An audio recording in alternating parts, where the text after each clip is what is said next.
Chapter 7, Breakdown, Part 1. M. Edric reached out and pulled his crying sister into a hug. She just continued to sob into his chest in silence. This was scary. This was really freaking scary. Emma didn't cry. Not even in private, like Edric sometimes did when everything just became too much.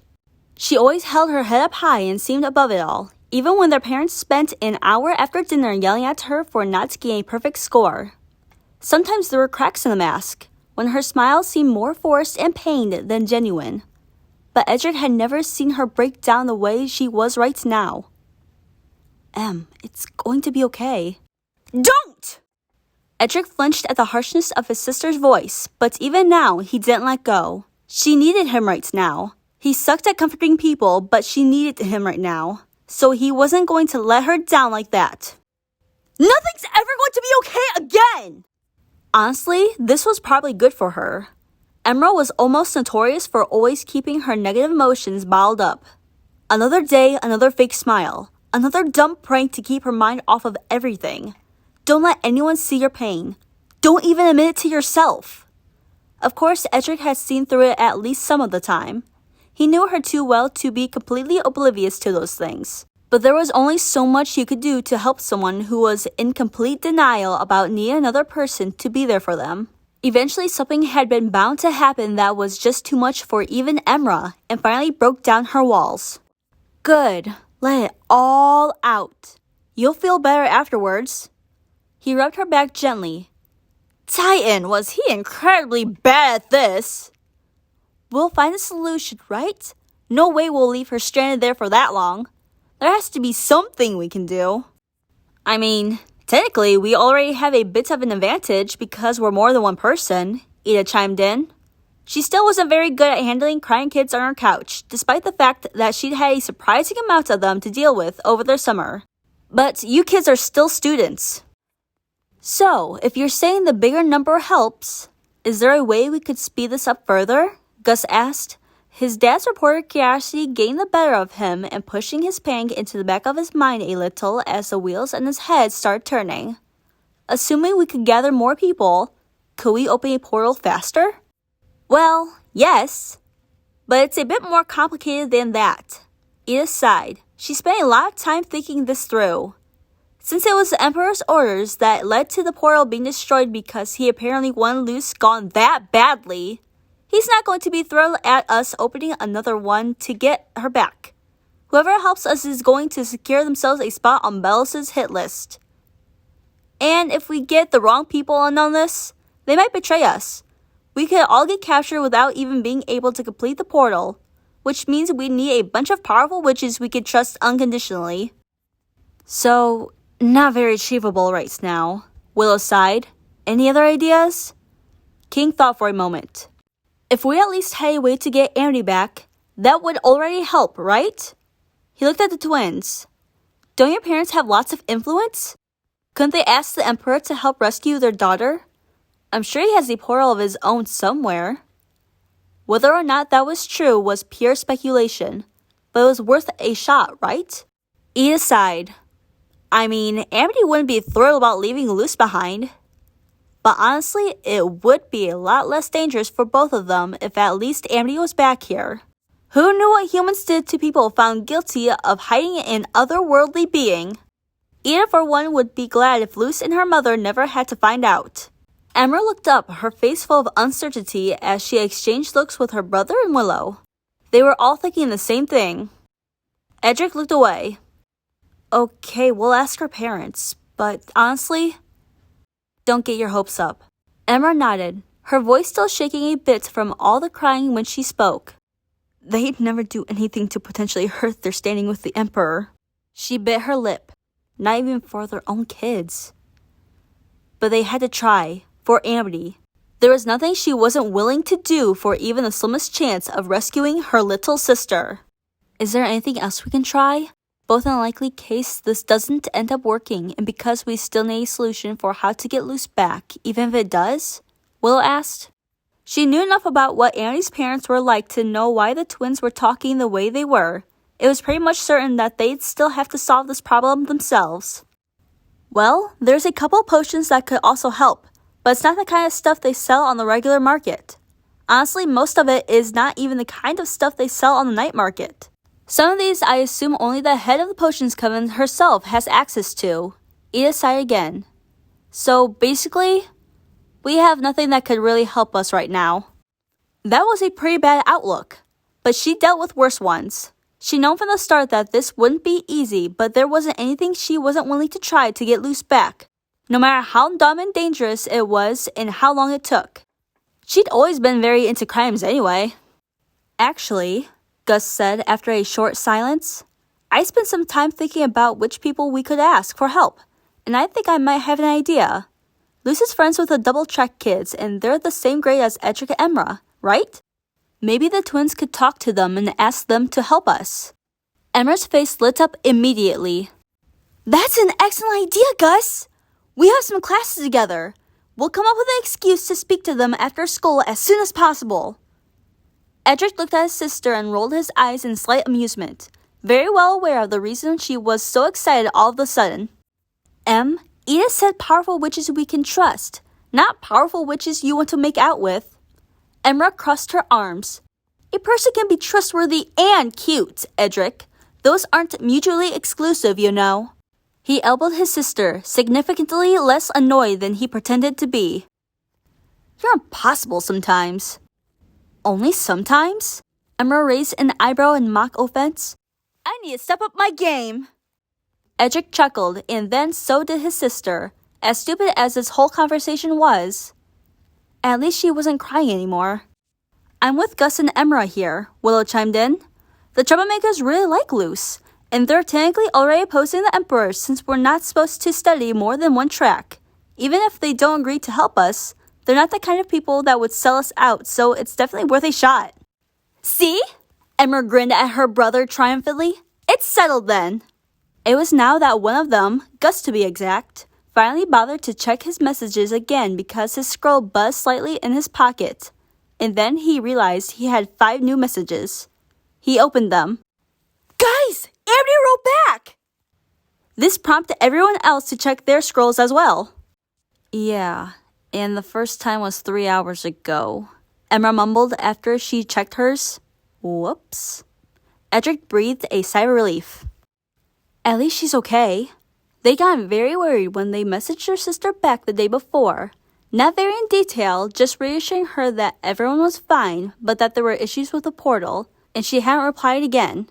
Sure, she'd said she was fine, but neither them nor Gus and Willow knew much about the human realm, so who knew what kind of trouble she could have gotten into after sending the message? I don't think she appreciated us going so overboard with the messages, Emra chuckled. No, apparently not. She thought for a moment. Maybe we should call her? It might be easier to explain everything in person. Okay, but what exactly are we telling her? Gus asked. Emra shrugged. The truth? That she's going to have to stay with Luce for a while? Willow raised an eyebrow. Define while. That didn't sound like Emra was planning on being honest with her sister. Well, we don't exactly know how long this will take, right? We should just tell her it's going to take some time to fix the portal. A couple of weeks, at least, Emma responded. Edric nodded before adding, I mean, technically, it's not even a lie, even if we do end up taking several years.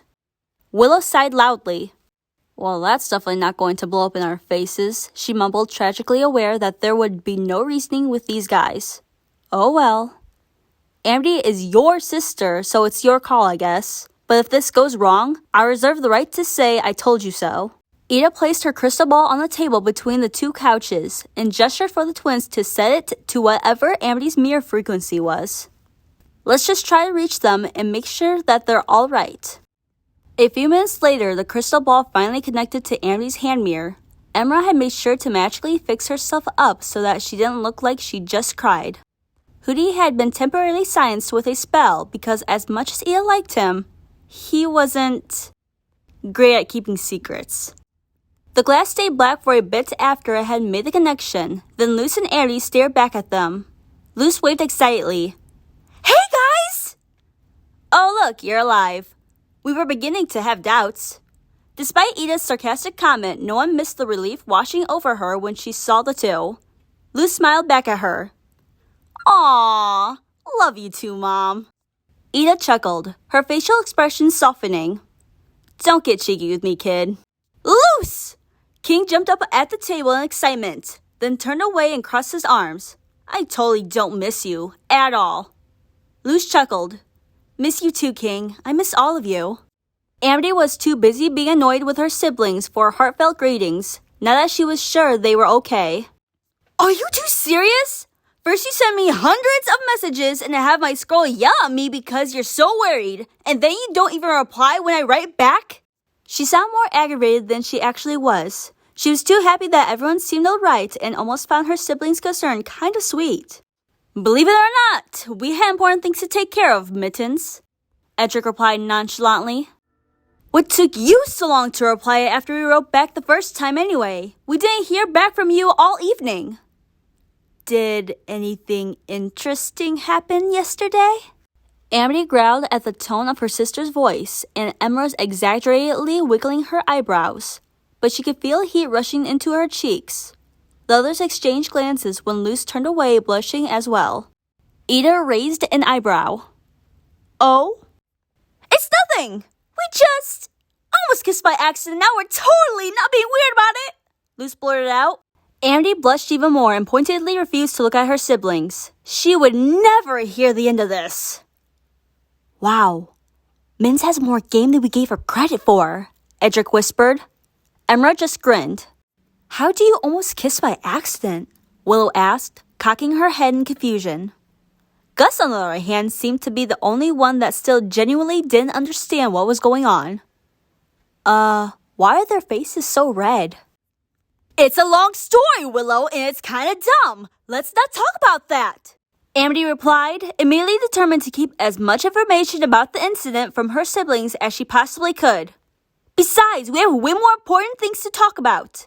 What happened yesterday? 1 minute I'm going after Luz, and the next thing I know, the entire freaking door blows up behind us! That sounded like Luz and Amity had been in range when Lilith had blasted the portal to smithereens. You guys weren't hurt, were you? Emra asked, looking directly at her sister. We're okay. You have burns all over your back! Luz protested immediately. That's not okay in any sense of the word. Emma clenched her fists. That's it. I'm gonna kill Lilith. She hissed quietly enough for only Ed to hear it. Not if I kill her first. Their remaining friends exchanged looks of concern. Amity sighed audibly. Yeah, but did you have to tell them that? There's no need to worry them unnecessarily. It isn't that bad, especially since what you did really helped. She gave Luz a small, grateful smile. And besides, I told you I'd go see a healer as soon as I get back home. Edric cleared his throat. That just made him feel worse about what he was about to tell her, although he still made sure to say it as enthusiastic and positive as possible. Yeah, about that. Good news! You'll get to spend more time with Luz. The two girls exchanged a look. Amity cocked her head and looked at her brother in confusion. What's that supposed to mean? We were sort of attacked yesterday. We don't know exactly who it was or why they did it, but they targeted the portal specifically, and it's pretty busted right now. Emra summed up what had happened without actually telling Amity and Luz anything they didn't need to worry about right now. Luz gulped. Her mouth went dry, all the scary thoughts from the day before returning as she started to panic. The portal's gone? What if she could never go back to the Boiling Isles? What if Amity can never go home again? King nodded. Yeah. The two girls on the other end of the line didn't appreciate the dramatic pause before he added, No need to freak out though. Ida said we can make a new one. Amity glared at him. King, that wasn't funny. I almost had a heart attack. Meanwhile, Luz looked at Ida. How long does it take to make a new portal? I mean, I'm not a magical portal expert or anything, but that sounds like something it could take pretty long. Ida shrugged. A few weeks at least. The exact time is anyone's guess though. Weeks? Amity went pale. My parents are going to kill me. There was something about the way Amity said that Luz absolutely didn't like. Luz put her arm around Amity and gave her a bright, encouraging smile in an attempt to take her mind off things and cheer her up a bit. Don't worry, I'll do my best to keep you occupied so you don't get too bored, okay? Spending extra time with Amity, despite it not being under the greatest of circumstances, wasn't something Luz would ever complain about. She felt her heart flutter a little when she thought of all the things she'd get to share with her.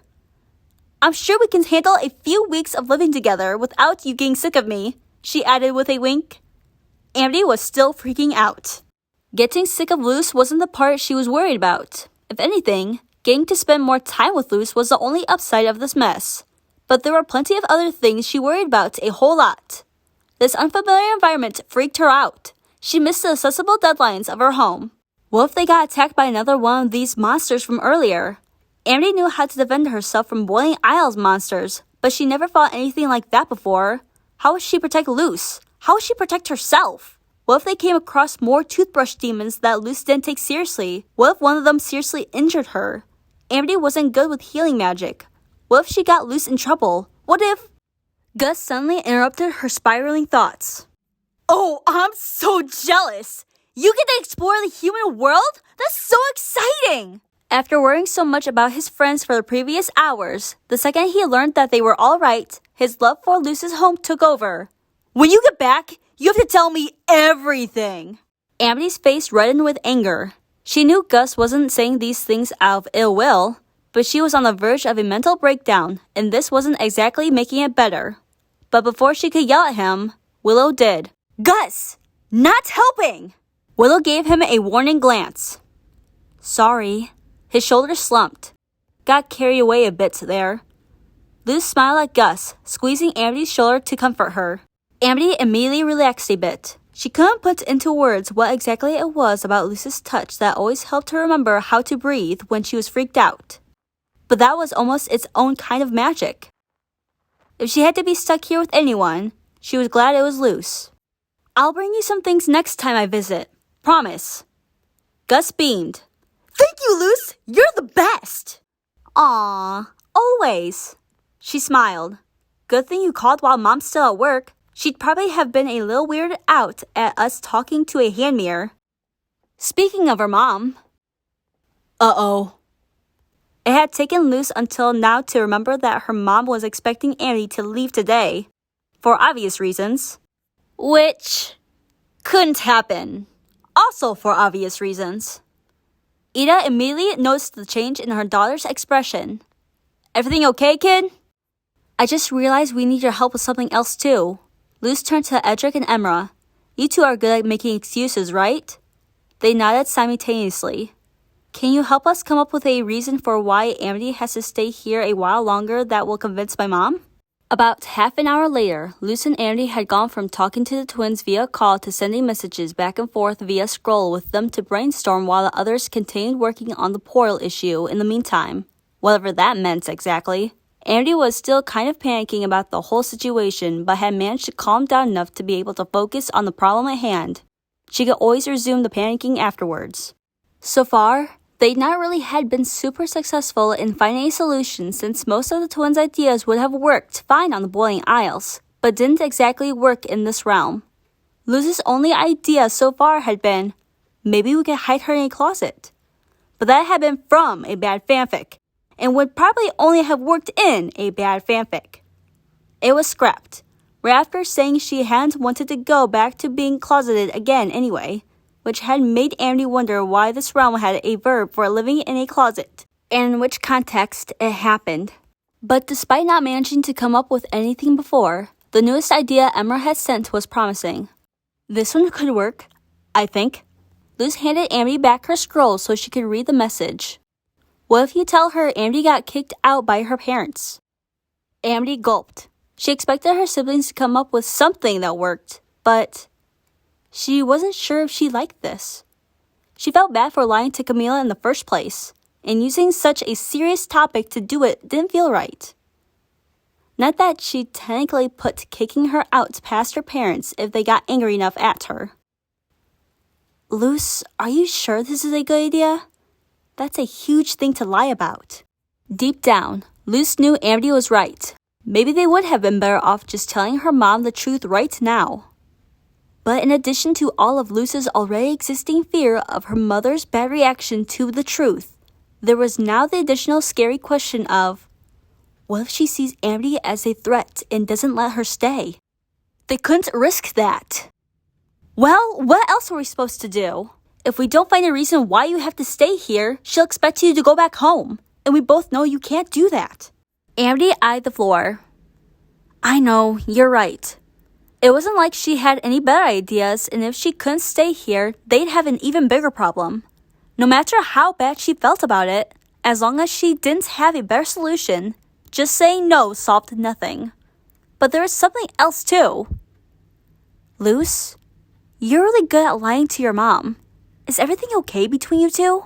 What's your relationship like? At first glance, it had seemed like Luz and Camila genuinely loved each other to Amity.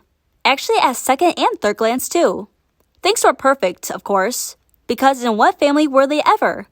But this had reached a point where Amity was getting kind of worried about something more going on beneath the surface that she just hadn't seen yet. Yeah, I guess I am, Luz sighed. It's just, Mom works a lot and she's always very tired when she gets home, and even when she isn't. I prefer watching movies and laughing with her over having certain conversations. Getting called into the principal's office because of me is more than enough trouble, so I tend to keep everything else to myself. It's easier that way. I love my mom and I know she loves me.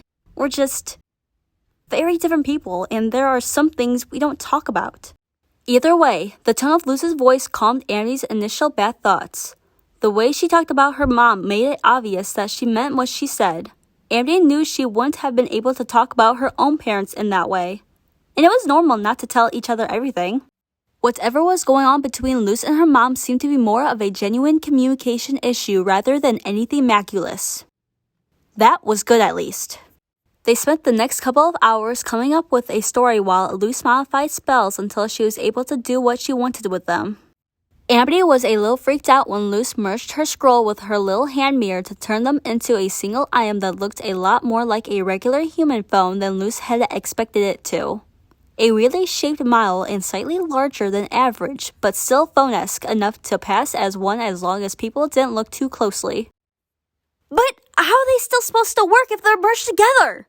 It's just an illusion spell, remember? I can undo it any time, and they'll work the same way they always did. They're just one thing now and a little smaller. Makes it easier not to get stared at when you use them, and makes it easier to carry the scroll around. The merging illusion was something Gus had taught Luz towards the end of summer. She'd watched him combine the illusion magic with already existing objects rather than just creating something out of thin air, using it to make Willow's plants appear larger and stronger in this specific case. He'd also combined some of the plants together via magic, creating one bigger plant first out of two. Then 3 plants. It wasn't exactly the same thing Luz was trying to do here, but it was close enough for her to be able to figure it out with some time. And Luz also found a more permanent solution to the issue with Amity's ears standing out in this world, which was extremely necessary now that she would be staying and most likely also be attending school here. Luz had gone through the illusion spells she'd learned over the summer, and there was one that seemed fitting for this particular issue. A spell that altered appearance. It was usually used for simple things like changing eye or hair color temporarily for special occasions, and Luz had cast it a couple of times for fun or disguises back when she'd still been on the Boiling Isles. The only thing left for her to do was find a way to change the glyph so that it affected the form of ears rather than the color of hair or eyes. That one took a lot more trial and error than the first, since there were tons of different ways the specific glyph could be altered, for obvious reasons. It also involved more funny mishaps than the first. One time, Luz accidentally ended up turning her own hair shoulder length. And another time, she accidentally made her ears look like elf ones instead of changing Amity's to human ones. But eventually, she figured it out. End of part 1.